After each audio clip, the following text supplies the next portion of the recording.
Rien ne se perd, mais tout se transforme. C'est le cas des containers qui ont abrité le pavillon monégasque à l'exposition universelle de Milan en 2015.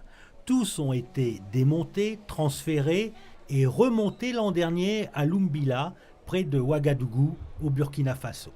Lors d'une conférence de presse organisée au pavillon de Monaco à Astana, au Kazakhstan, où se déroule actuellement l'exposition internationale, la Croix-Rouge monégasque a rappelé que ces containers servaient aujourd'hui de structure principale à un centre de formation et d'hébergement pour la Croix-Rouge burkinabé. C'était l'idée de départ, ça veut dire que aussi bien MIE que le gouvernement princier que la Croix-Rouge étaient associés dans l'idée d'avoir quelque chose de complètement démontable. Donc au niveau de l'ingénierie, au niveau de l'infrastructure, c'était déjà pensé pour être démonté, effectivement.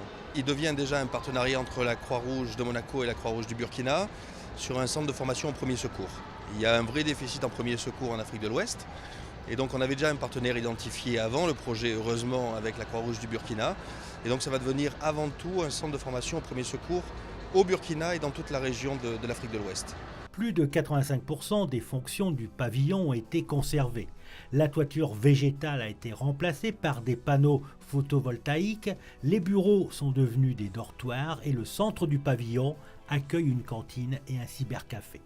Ce complexe de 6 hectares est également composé de modules d'hébergement, de salles de conférence, de terrains de sport, d'une structure de secours nautique ou encore d'une zone maraîchère.